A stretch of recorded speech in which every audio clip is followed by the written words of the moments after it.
Mari kita bersama-sama membaca dari surat Filipi.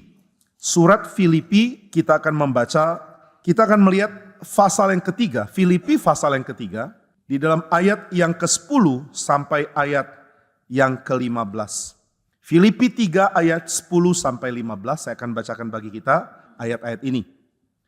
Yang kuhendaki ialah mengenal Dia dan kuasa kebangkitannya dan persekutuan dalam penderitaannya, di mana aku menjadi serupa dengan Dia dalam kematiannya, supaya aku akhirnya beroleh kebangkitan dari antara orang mati.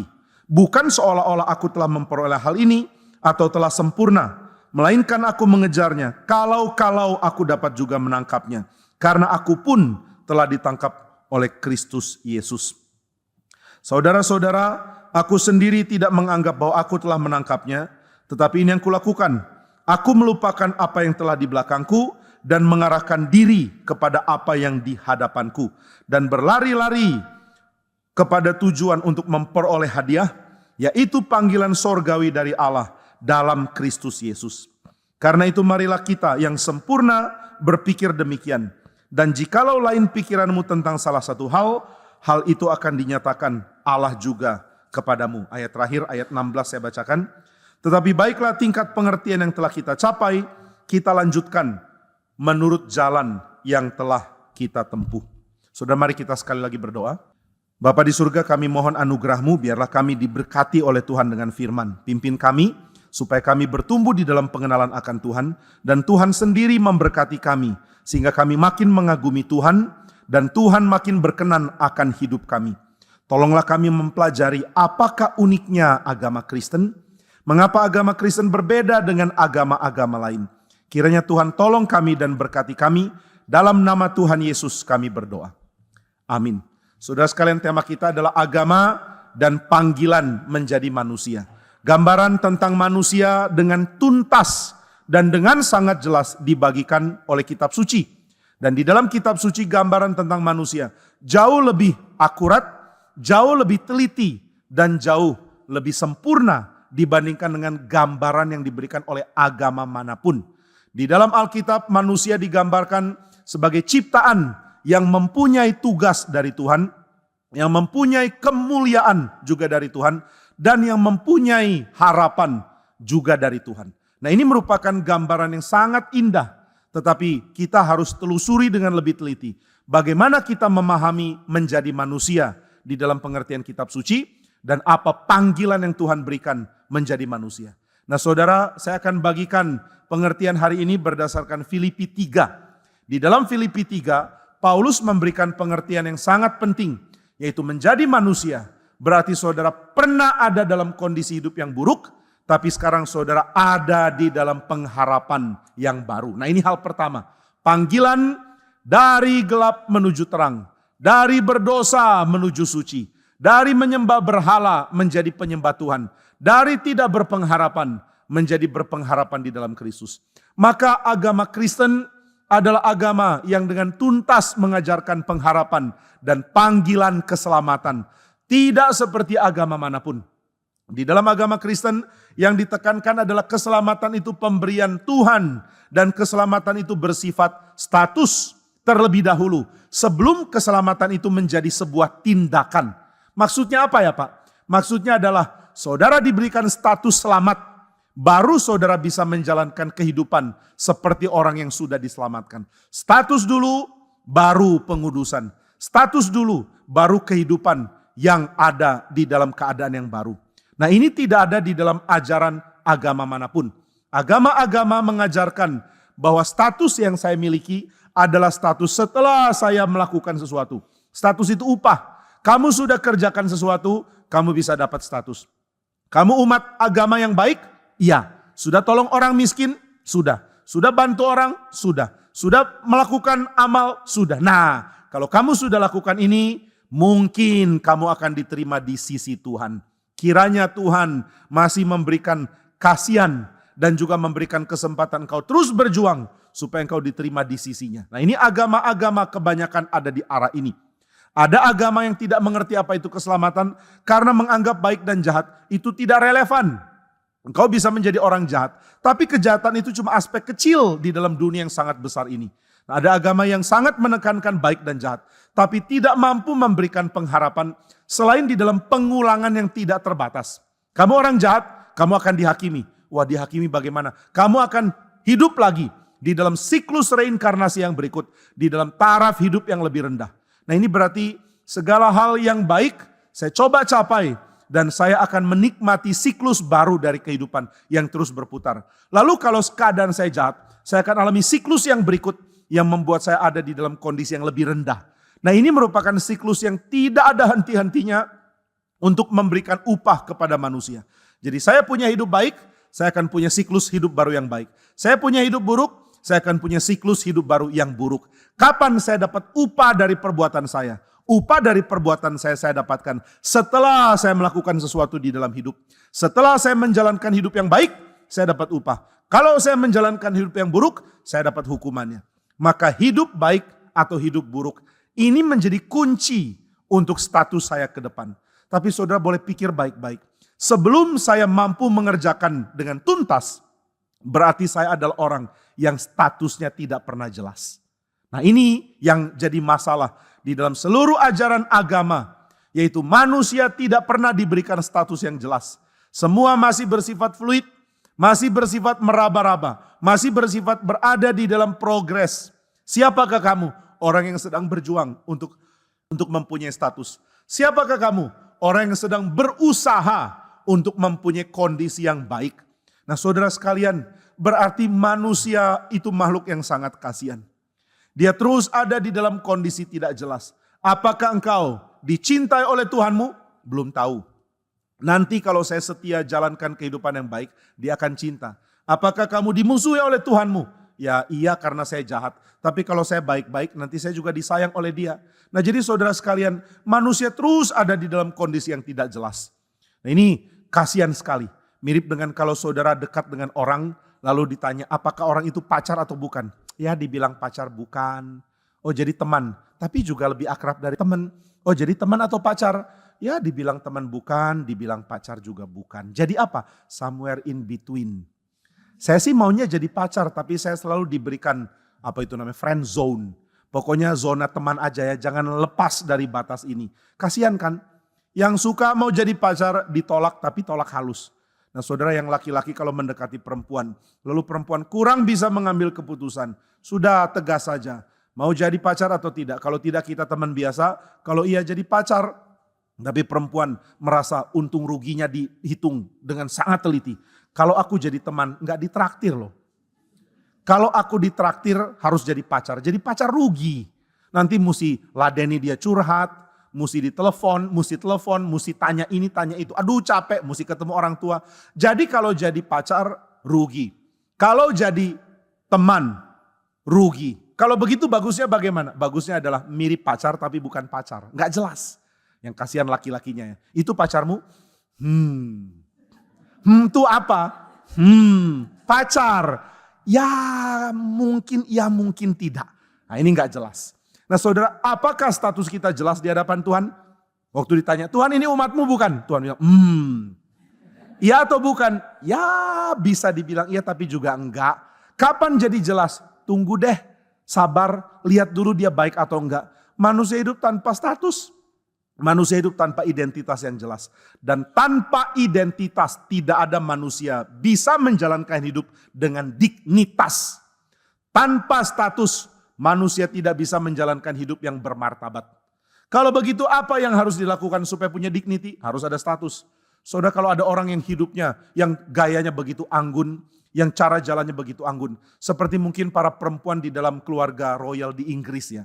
Mereka umumnya mempunyai gaya yang anggun. Saya kurang ikuti, tapi saya pernah waktu itu lagi bimbing orang di dalam premarital. Lalu saya minta kepada yang mau nikah, coba cari baju pengantin yang bagus. Yang sopan, yang menutupi badanmu dengan sempurna. Jangan yang terbuka-terbuka. Banyak sekali baju pernikahan pameran. Perempuan kok dipamer di gereja, saya nggak ngerti. Cari baju yang bagus, yang menutupi badanmu dengan sempurna. Oh, itu lagi nggak tren. Nggak tren?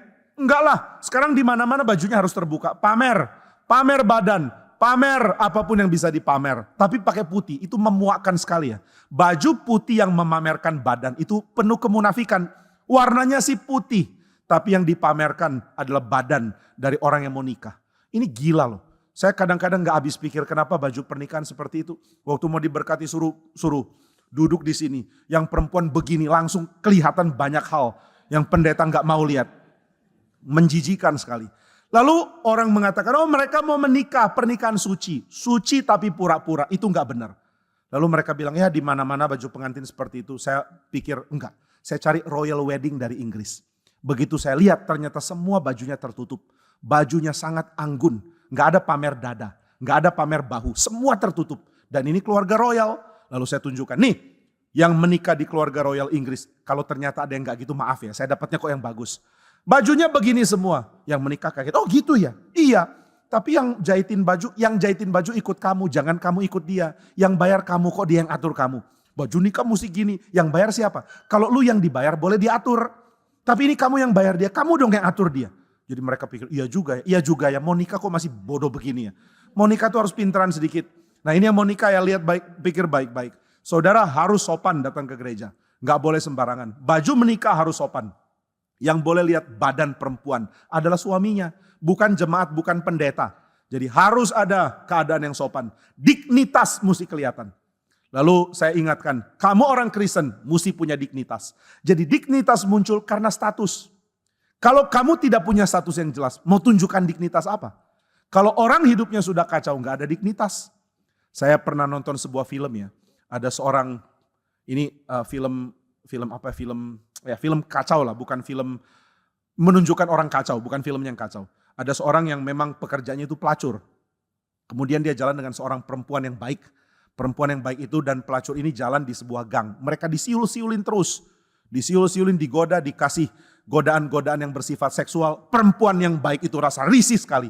Ih, laki-laki kayak binatang, dia bilang. Tapi yang pelacur mengatakan, oh jangan begitu sayang. Mereka mesti begitu untuk kasih makan saya. Saya nggak bisa makan kalau mereka nggak kayak gitu. Jadi laki-laki memang begitu. Nah saudara langsung lihat perbedaan dignitas. Yang satu nggak ada dignitas, nggak ada status. Yang satu punya dignitas karena dia tahu statusnya. Saya perempuan terhormat, saya tidak mau diperlakukan sembarangan oleh orang. Yang satu lagi nggak ada status. Saya perempuan nggak peduli status saya. Mau dipegang, mau diapain terserah. Jadi dia tidak mempedulikan dignitasnya. Nah orang Kristen ada dignitas karena punya status. Agama tidak mengajarkan dignitas karena juga tidak memastikan status. Apakah engkau umat Tuhan? Umat. Kalau begitu engkau akan diterima di sisi Tuhan? Belum tentu. Loh kok belum tentu? Jadi statusmu apa? Statusku adalah friend zone. Pokoknya dibilang umat ya iya, tapi juga kayaknya bukan. Pokoknya belum jelas. Nah maka saudara ini hal penting sekali. Kekristenan mengajarkan ada status yang Tuhan rela berikan meskipun hidup kita tadinya kacau. Dari hidup kacau menuju hidup baru. Inilah hal pertama yang beda. Yang membedakan panggilan manusia di dalam kekristenan dengan panggilan menjadi manusia di dalam agama manapun. Agama manapun mengajarkan kamu belum jelas statusnya. Agama Kristen mengatakan engkau memulai imanmu kepada Tuhan dengan status yang Tuhan berikan sebagai anak Allah. Siapakah engkau? Engkau adalah anak-anak dari Bapa di surga. Waktu kita berdoa kita bisa mengatakan, ya Bapa di sorga. Kenapa boleh sebut Bapa? Karena aku anak. Enak aja anak. Statusmu sebagai anak dapat dari mana? Diberikan oleh Bapa sendiri. Dialah yang memberikan saya status sebagai anak. Oleh karena saya sudah ditebus oleh Sang Putra Tunggal, yaitu Yesus Kristus.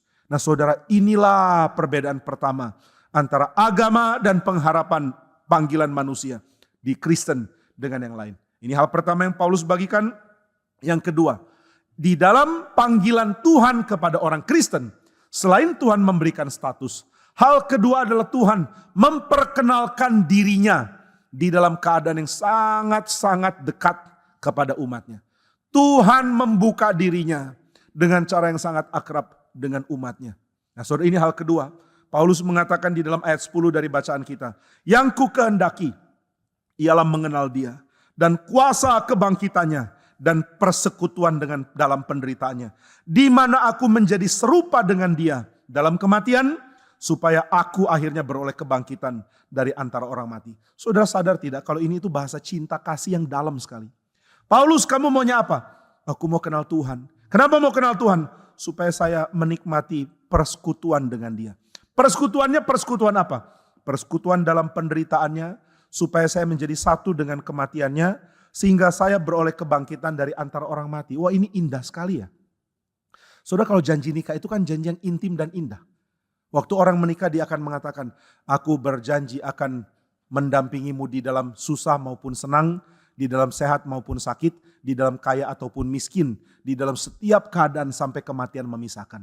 Bolehkah yang mau nikah sensor bagian atau diedit sedikit? Waduh, saya edit deh. Kayaknya yang ini kurang pas. Siapa yang sudah menikah di sini ya? Cheryl, waktu janji nikah ada yang kamu edit gak? Gak ada ya, ikutin aja semuanya.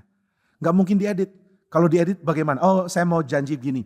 Aku berjanji akan menjadi pasanganmu yang mendampingi dalam susah, dalam senang maupun bahagia, dalam kaya maupun sangat kaya, dalam sehat maupun sangat sehat, sampai kematian memisahkan. Waduh, ini apa? Jadi kalau saya sakit bagaimana? Ya maaf, saya pindah dulu. Bisakah istri seperti itu? Adakah istri atau suami lah, waktu istri sakit mengatakan, saya jauh-jauh dulu ya, takut ketularan. Loh, gimana? Aku nggak dirawat? Enggak lah. Nanti gimana kalau saya kena? Aku kan penting, kamu kan kurang. Ini pernikahan yang akan kacau sekali. Apa yang dikatakan orang menikah? Kalau susah, kita susah sama-sama. Kalau senang, kita senang sama-sama. Dalam kaya ataupun miskin. Gak ada pasangan mengatakan, misalnya seorang suami bilang ke istrinya, istriku, uangmu adalah uangku. Uangku adalah uangku. Loh, istri bingung, loh gimana? Uang saya uangmu juga? Iya. Lalu uangmu? Uang saya. Loh bukannya uang saya juga? Enggak uang saya. Jadi uangmu uangku, uangku uangku. Itu yang lebih bagus. Gak bisa menikah dua orang seperti ini. Dia akan mengatakan, kita punya harta yang sama. Kamu kaya ya, saya ikut kaya. Kamu miskin, saya juga ikut miskin. Dalam miskin saya dampingi kamu. Dalam kaya saya dampingi kamu. Jangan khawatir tentang kesetiaanku. Kamu sehat, saya akan dampingi. Kamu sakit, saya akan dampingi. Kamu kuat, saya akan dampingi. Kamu lemah, saya akan dampingi. Kamu kaya, saya akan dampingi. Kamu miskin, saya akan dampingi. Inilah pernikahan yang indah. Inilah bahasa kasih. Bahasa kasih nggak boleh dipotong. Dan Paulus mengatakan, aku ingin sama dengan Tuhan. Di dalam kuasa kebangkitan, di dalam penderitaan, di dalam kematian, dan di dalam kebangkitan. Banyak orang Kristen nggak mau ngomong begini loh. Tuhan, aku mau bersatu dengan Engkau. Di dalam kuasa, di dalam kebangkitan, di dalam kekuatan, di dalam bahagia. Ini orang Kristen yang gak ngerti cinta kasih. Orang Kristen oportunis. Sama Tuhan pun oportunis, nanti sama orang pun juga oportunis. Banyak orang begini kan. Begitu hidupnya sulit mulai mengatakan, Tuhan kenapa hidup saya sulit ya? Dan Tuhan mengatakan, meskipun hidupmu sulit saya sertai. Maaf Tuhan, saya gak butuh penyertaanmu. Saya maunya hidup saya diubah. Dari sulit jadi bagus dong. Kenapa hidup saya dibiarin sulit terus? Tapi Tuhan mengatakan, meskipun aku mengizinkan kesulitan tiba padamu, tapi aku menyertai engkau. Bisakah saudara berpuas dengan ini? Dan mengatakan, Tuhan penyertaanmu lebih penting daripada apapun. Jika engkau rela menyertai saya, itu cukup bagi saya. Inilah bahasa cinta kasih. Mari biasakan mengekspresikan cinta kasih kepada Tuhan. Kapan terakhir kali saudara mengekspresikan cinta kasih kepada Tuhan? Kapan terakhir kali engkau berdoa dan mengatakan, Tuhan aku mengasihi engkau? Doa kita isinya tuntutan, permintaan, bahkan rongrongan ke Tuhan. Kita tidak isi bahasa kasih kita di dalam doa. Kita sudah tidak tahu bagaimana mencintai Tuhan karena kata-kata kita pun kering, sangat dangkal dan tidak punya kedalaman cinta kasih. Tiap doa isinya komplain. Tiap doa isinya mengeluh. Tiap doa isinya menuntut. Tiap doa isinya mempertanyakan Tuhan. Ini kalau pernikahan kayak begini bagaimana bisa dijalankan ya? Bagaimana kalau istri tiap kali ngomong ke suami langsung ngomong, kamu cinta, saya enggak sih. Kalau cinta kenapa saya dibiarin sulit begini? Kenapa saya enggak pernah bahagia sama dengan kamu? Waduh kalau istri kayak begini, suami mana ada yang tahan? Saya bersyukur Tuhan mengaruniakan kepada saya seorang istri yang sangat baik. Sehingga saya tidak perlu bergumul dalam hal ini. Saya bergumul dalam banyak hal lain tapi bukan di dalam hal pernikahan dengan istri saya. Nah saudara sekalian, kalau orang menikah yang dikerjakan cuma menuntut, meminta hidupnya jadi baik karena kehadiran orang lain. Orang ini tidak mengerti apa itu love. Dia nggak mengerti apa itu cinta kasih dan dia tidak berhak menikah. Orang yang tidak mengerti cinta kasih tidak berhak menikah. Dan orang yang tidak mengerti cinta kasih tidak berhak dapat Tuhan. Tuhan terlalu baik, terlalu indah, terlalu agung untuk orang jahat seperti ini. Maka saudara mari bertobat, ubahlah hidupmu. Jika engkau cuma tahu merongrong Tuhan, mempertanyakan Tuhan, meminta-minta dan menuntut-nuntut dengan kejam kepada dia, berubahlah. Mari belajar mengasihi dia. Mari belajar menyatakan bahwa engkau mencintai dia. Mari belajar seperti Paulus, Tuhan, saya mau bersama dengan engkau di dalam kuasa-Mu, tapi juga di dalam penderitaan, juga di dalam salib, juga di dalam kematian. Yesus pernah mati bagi saya. Saya mau satu dalam kematian dengan dia. Itu namanya cinta kasih. Have you love your God? Sudahkah engkau mencintai Tuhan? Kenapa bahasa seperti ini gak pernah muncul? Kenapa doamu begitu kering dari bahasa kasih? Nah maka saudara sekalian, kekristenan mengajarkan ada kerinduan cinta kasih yang besar dari umat. Karena umat Tuhan tahu Tuhan mencintai dia. Inilah panggilan hidup menjadi orang Kristen. Panggilan untuk belajar mencintai Tuhan. Dan belajar dicintai oleh Tuhan. Ini panggilan tidak diajarkan dalam agama manapun. Semua agama dangkal tentang kasih. Semua agama gagal memperkenalkan Tuhan yang mengasihi. Semua agama kecuali Kristen. Tidak ada satupun yang berhasil mengatakan bahwa Allah adalah Allah yang kasih adanya. Mereka berteori tentang Allah yang kasih adanya. Tapi mereka tidak mampu mendeskripsikan seperti apakah kasih Allah itu. Nah maka saudara, mari pikirkan baik-baik tentang hal ini. Kekristenan mengajarkan ada panggilan untuk mengasihi bagi umat manusia. Nah ini hal yang kedua. Hal pertama tadi kita sudah membahas ada status yang diberikan oleh Tuhan. Status yang jelas yang diberikan sebagai anugerah. Yang kedua adalah ada panggilan untuk menikmati dicintai Tuhan dan mencintai Tuhan. Ada panggilan untuk hidup suci karena dorongan cinta kasih, bukan dorongan yang lain. Inilah keindahan panggilan hidup di dalam kekristenan. Tuhan mau kita hidup dengan cara yang menikmati cinta kasih Tuhan dan menikmati mencintai Dia di dalam segala keadaan, di dalam your ups and downs, di dalam kondisi baik ataupun buruk, di dalam kondisi hidup maupun diancam kematian. Sehingga saudara bisa mengatakan seperti yang dikatakan oleh Daud di dalam Mazmur 23. Dalam lembah kekelaman, aku tidak takut bahaya. Waktu saya jalan in the valley of death, dengan kematian sebagai bayangan, saya tidak takut sebab engkau beserta dengan saya. Gadamu dan tongkatmu itulah yang menghibur saya. Saudara Daud punya keyakinan bahkan ketika saya hidup paling menderita pun, saya bersyukur kepada Tuhan. Karena saya sedang satu di dalam Dia yang juga rela menderita untuk saya. Jika Dia rela menderita untuk saya pun mau rela menderita untuk Dia. Inilah cinta kasih yang sejati. Saudara, yang paling kasihan di dalam sebuah pernikahan adalah kalau satu orang mendedikasikan diri sepenuhnya, yang lain tidak.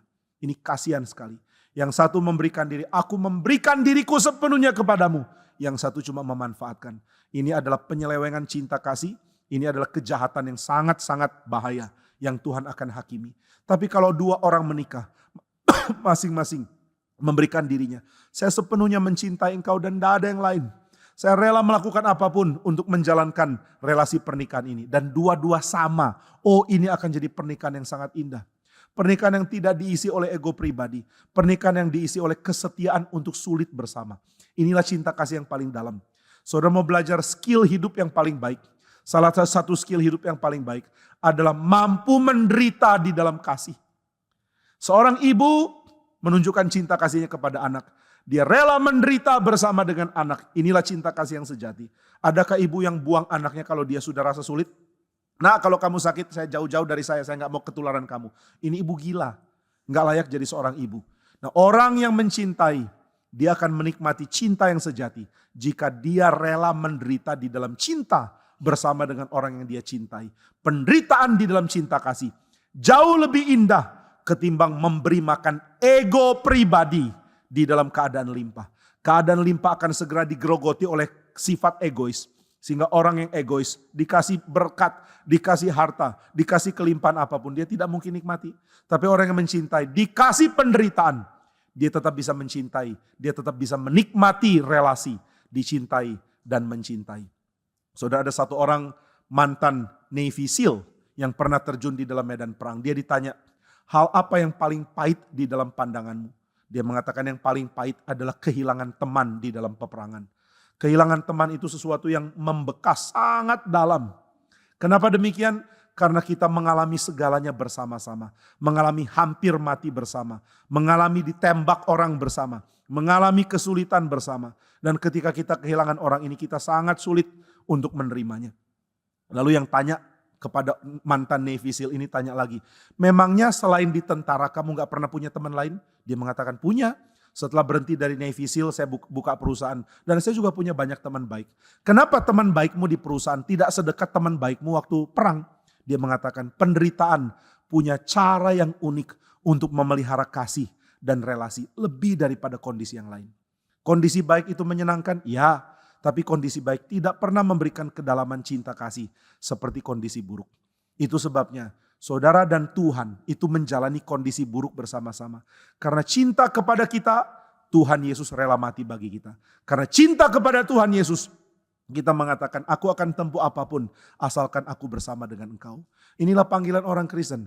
Panggilan untuk menikmati cinta kasih di dalam situasi paling rendah sekalipun. Di dalam titik nadir hidup kita sekalipun, kita bisa menikmati cinta kasih. Dan itulah kenikmatan dalam panggilan sebagai orang Kristen. Lalu dikatakan, Paulus mengatakan, bukan seolah-olah aku telah memperoleh hal ini, ayat 12, atau telah sempurna. Melainkan aku mengejarnya, kalau aku dapat juga menangkapnya, karena aku pun telah ditangkap oleh Kristus Yesus. Apa sih yang Paulus maksud? Paulus maksud dia punya panggilan. Nah ini poin yang ketiga. Panggilan untuk mengejar panggilan sorgawi. Ini heran sekali. Apakah panggilan sorgawi itu? Panggilan sorgawi itu adalah panggilan supaya dapat menikmati kehadiran mulia Tuhan saat ini di bumi. Itulah panggilan sorgawi. Panggilan sorgawi itu bukan saudara lari ke surga mendapatkan sorga. Panggilan sorgawi adalah kemampuan untuk menghidupi sorga di bumi. Ini sesuatu yang penting sekali. Di dalam agama-agama ada ajaran tentang sorga. Bukan cuma Kristen. Agama Yahudi punya konsep tentang sorga. Buddhisme yang sudah dipengaruhi di dalam tradisi modern juga mempunyai konsep nirvana. Nah, Buddhisme yang asli tidak ada nirvana ya. Mereka memahami state of emptiness, state of still, keadaan tenang dan kosong. Itulah keadaan sempurna. Tapi Buddhisme yang belakangan mempunyai konsep nirvana. Di dalam semua tradisi penyembahan berhala ada tempat yang dianggap tempat menuju jiwa. Yang tempat yang dituju oleh jiwa setelah jiwa meninggal. Mungkin tempat berdiam para dewa, mungkin tempat di mana ada orang-orang mati berkumpul dan menikmati kesenangan. Semua agama sepertinya mempunyai sorganya masing-masing. Lalu apa bedanya agama Kristen? Agama Kristen bukan hanya membahas ada sorga. Agama Kristen membahas ada titik kontak antara sorga dengan bumi. Nah ini yang tidak ada pada agama lain.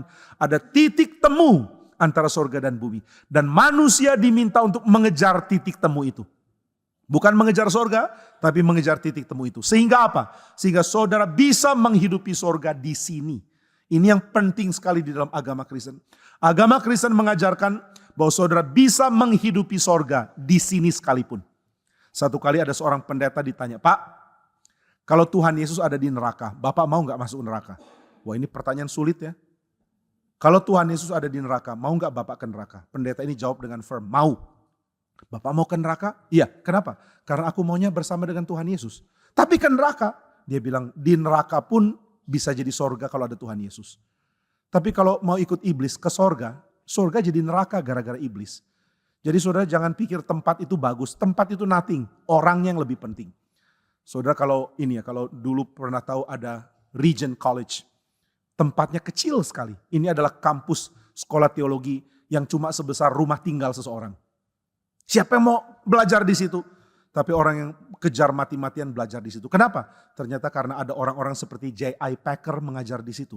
Siapa yang gak mau jadi murid dari J.I. Packer? Salah satu penulis buku yang sangat penting. Dia tulis Knowing God yang menjadi sangat-sangat klasik. Orang Kristen jangan mati dulu sebelum pernah baca Knowing God dari J.I. Packer salah satunya. Nah maka orang pergi ke sekolah itu. Kenapa? Karena ada J.I. Packer. Bukan karena gedungnya bagus. Bukan karena daerah cakupan kampusnya luas. Bukan. Tapi karena ada orang ini. Maka pendeta itu dengan firm menjawab. Kalau Yesus Kristusku ada di neraka. Saya akan ke neraka bertemu dengan dia. Karena di mana dia ada neraka pun akan berubah jadi surga. Saudara ini yang Tuhan mau. Saudara apakah saudara sudah ke surga? Belum. Tapi saudara harusnya membawa surga di bumi. Sehingga orang mendekat saudara akan mengatakan, orang ini hidup dengan membawa surga di bumi loh. Aku dekat dia. Seperti mulai merasakan aura surga. Wah saudara, ini ada konsep aura. Ini dibahas oleh seorang namanya Walter Benjamin. Aura itu apa sih? Aura itu adalah sentuhan lokal tentang sesuatu yang transenden. Sesuatu yang melampaui lokasi. Tapi tersentuhkan di dalam lokasi itu. Ini aura. Saudara mau dapatkan aura surga. Saudara mendapatkan ada surga, tapi tempatnya itu di bumi. Nah ini yang harus dibawa oleh orang Kristen. Kekristenan mengajarkan ada titik temu antara sorga dan bumi. Dan itulah yang kita harusnya cari. Bukan cari sorga. Karena kalau saudara cuma cari sorga, saudara tidak bisa hidup secara realistis. Coba ya, kalau saya jadi orang Kristen, lalu ditanya, apakah pengharapanmu ke surga? Lalu umpama, ini saya ambil contoh aja, siapa yang bisa dijadikan contoh tanpa ngambek? Charles lah, orang terbaik yang pernah saya kenal. Nggak tahu istrinya setuju atau enggak. Nah, saya misalnya Charles ini jadi Kristen, dia akhirnya menjadi orang Kristen. Lalu kemudian istrinya tanya, Charles sudah jadi Kristen ya? Ya sekarang saya mau jadi Kristen. Apa bedanya sih jadi Kristen atau enggak Kristen? Oh setelah jadi Kristen fokus saya cuma surga. Oh fokusnya surga. Nah, uang belanja bulan ini bagaimana? Maaf aku enggak urus itu. Aku orang surga kok. Di surga kita enggak perlu makan. Wah istrinya mulai bingung. Ya tapi kan di bumi kita perlu makan. Tapi Charles mengatakan maaf aku orang surga. Tolong siapkan makan. Wah istrinya marah. Siapkan makan. Cari makan di surga gitu ya. Nah jadi kalau Charles mengatakan saya sudah Kristen. Saya mau ke surga. Dia mulai hidup tidak realistis. Itu bukan Kristen. Kekristenan tidak mengajarkan hidup cari surga. Kekristenan mengajarkan bawalah surga ke bumi. Ini yang Tuhan Yesus lakukan. Tuhan Yesus membawa surga turun. Makanya kita nyanyi. Surga turun bahagia jiwaku. Surganya turun. Nah inilah orang Kristen. Agama lain. Kamu ke surga dong kalau mau enak. Lalu kalau kita ke surga keluarga bagaimana? Ya ajak aja ke surga. Bagaimana cara ke surga? Mati. Ya, jadi gimana? Bunuh diri massal? Mengerikan ya. Bagaimana supaya ke surga? Nggak tahu. Terus bagaimana dong menikmatinya? Juga nggak tahu. Banyak hal di dalam agama-agama tidak make sense. Tapi karena kita mengikutinya dengan iman yang buta, kita tidak sadar kalau ajaran itu tidak masuk akal. Tapi kekristenan lain. Kekristenan mengajarkan kamu tuh hidup di bumi. Terus bagaimana? Jalanilah kehidupan di bumi dengan prinsip surga. Inilah yang akan membuat engkau menjadi agung, menjadi berdignitas, dan menjadi berkat di bumi. Maka kalau kita ulangi contohnya Charles. Waktu Charles menjadi Kristen, dia jadi orang Kristen yang sejati. Dia nggak mau terima kemuliaan dunia. Dia bahkan menolak jabatan raja loh. Dia lebih suka jadi guru sekolah minggu di Karawaci ketimbang menjadi raja di Inggris. Lain sekali dia dengan banyak orang. Nah maka Charles mengatakan, sekarang saya mau jadi orang Kristen. Lalu istrinya tanya, engkau sekarang sudah jadi Kristen, bedanya apa? Dia jawab, bedanya adalah sekarang saya akan kerja untuk Tuhan. Saya tidak akan gampang goyah. Kalau ternyata pekerjaan saya sulit, saya akan terus menerus minta pertolongan Tuhan. Saya akan bertanggung jawab untuk keluarga ini. Saya akan menjadi suami yang baik. Saya akan menjadi ayah yang baik. Saya akan mengajarkan anak-anak takut akan Tuhan. Saya akan berjuang untuk menjadi berkat di bumi. Nah ini namanya orang Kristen. Dia bawa surga ke bumi. Bukan mau lari ke surga lalu tinggalkan semuanya tanpa kepedulian apapun. Nah ini Charles yang benar seperti ini. Yang tadi itu Charles yang salah. Ini yang sejati.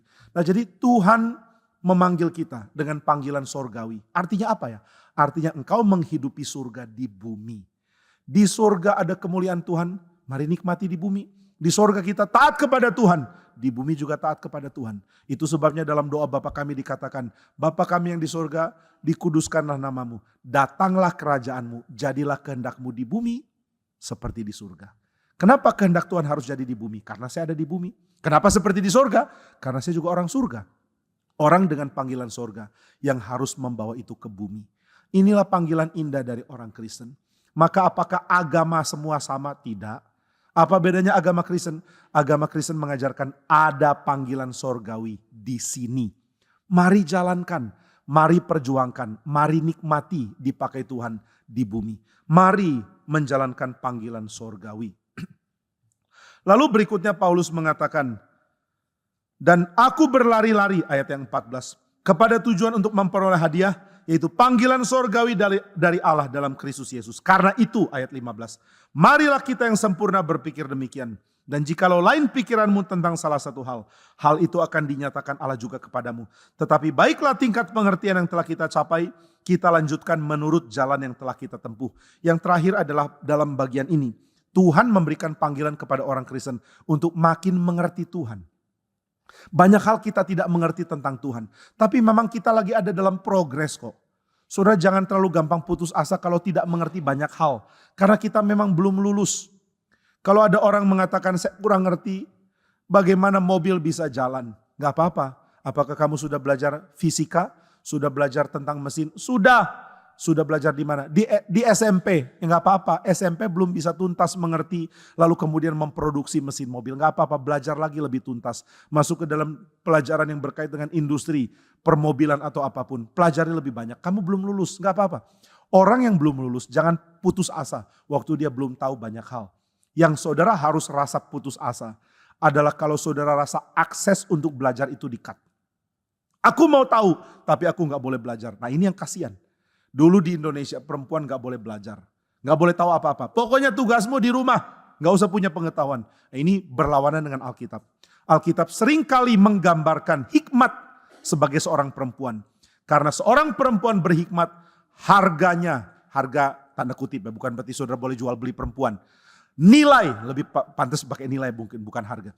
Nilai dia jauh lebih tinggi daripada orang-orang yang bodoh. Perempuan berhikmat nilainya lebih tinggi dari laki-laki yang bodoh. Perempuan berhikmat nilainya lebih tinggi dari segala harta yang bisa dikejar oleh laki-laki. Kenapa? Karena dia akan menjadi seorang ibu yang membimbing anak. Akan menjadi seorang pendamping yang berbagian untuk menolong suaminya. Perempuan harus belajar. Nah maka ketika Kartini memberikan dorongan untuk dunia studi menampung perempuan dan memberikan pelajaran yang sama kepada perempuan seperti kepada laki-laki. Ini dianggap sebagai mencerahkan, sehabis gelap terbitlah terang. Jangan terus hidup dalam gelap, mari terima akses bisa menemui kebenaran dan menjadi terang. Nah Tuhan memanggil umatnya untuk mendapatkan terang, untuk mendapatkan pengenalan akan Tuhan yang terus dilanjutkan. Kekristenan adalah agama yang mengajar. Proses belajar mengajar pertama-tama dipopulerkan di dalam tradisi biara di kekristenan. Proses belajar mengajar memang terjadi di dalam sekolah-sekolah kuno. Seperti sekolah yang didirikan oleh Sokrates yaitu Akademia, Plato yaitu Akademia, ataupun Lyceum yang didirikan oleh Aristotle. Tapi dua sekolah ini tidak pernah mendobrak pengertian yang penting tentang kemanusiaan. Tidak pernah mendobrak pengertian penting tentang kesetiaan kekudusan di dalam perjanjian dengan Tuhan. Namun gereja Tuhan menggali ini dan mengembangkannya dengan sangat. Sehingga dunia mulai dicerahkan dengan pengertian yang mendalam tentang alam, tentang teknologi, tentang sains, tentang politik, tentang public life, tentang seni, tentang etika. Dan semua dirangkum di dalam fondasi mengenal Tuhan dan kekudusan Tuhan. Nah saudara sekalian, Tuhan mau kita belajar mengenal Dia. Tuhan tidak pernah simpan rahasia tentang Dia. Ada hal yang kita belum tahu, tapi Tuhan nyatakan semua di dalam kitab suci. Apakah kita bisa tahu semua tentang Tuhan? Tentu tidak. Ada hal-hal yang melampaui pikiran kita. Tapi semua hal yang diperlukan untuk kita hidup di dalam panggilan Tuhan, Tuhan sudah berikan kepada kita. Maka hal terakhir yang saya mau bagikan, yang menjadi pembeda antara agama Kristen dan agama lain, adalah agama Kristen adalah agama di mana Allah membuka dirinya untuk dikenal. Allah mau membuka dirinya untuk dikenal di dalam relasi dan juga cara yang sangat akrab dengan manusia. Tuhan membukakan dirinya dengan sangat jujur. Tidak ada yang Tuhan sembunyikan. Waktu dia marah, dia nyatakan marahnya. Dia tidak takut kalau manusia anggap dia remeh. Di dalam kitab Yehezkiel kata-kata yang Tuhan katakan begitu kasar karena Tuhan begitu marah karena kondisi Israel. Dan Tuhan tidak malu membeberkannya. Silakan akses pengenalan akan Tuhan. Kekristenan adalah agama yang mempublikasi, mendemokratisasi Alkitab. Semua orang boleh baca Alkitab. Semua orang boleh mengerti cara berpikir dari kitab suci. Semua orang boleh mengaksesnya pakai bahasa sendiri. Maka Alkitab ini diterjemahkan sehingga saudara nggak perlu jadi ahli bahasa Ibrani atau ahli bahasa Yunani untuk bisa baca Alkitab. Saudara bisa membacanya dalam bahasa saudara sendiri. Jadi Tuhan membuka dirinya untuk diakses. Dan itulah sebabnya Paulus mengatakan, mari kita lanjutkan pengertian kita di dalam tingkat yang lebih baik, yang lebih tinggi. Tuhan memanggil kita untuk mengenal Dia. Nah kiranya perbedaan-perbedaan ini membuat kita makin mengerti bahan apa atau kerangka berpikir apa yang harus saya miliki supaya saya bisa berdiskusi dan memberitakan Injil kepada orang dari agama lain. Sehingga orang dari agama lain menyadari, wah yang ditawarkan di dalam agama Kristen sangat-sangat jauh lebih limpah dibandingkan dengan apa yang saya temukan di dalam ajaran agama saya sendiri. Nah kiranya ini menjadi berkat untuk kita bersaksi dan juga menjadi penguat kita untuk bersyukur kita dipanggil oleh Tuhan menjadi umatnya. Mari kita berdoa.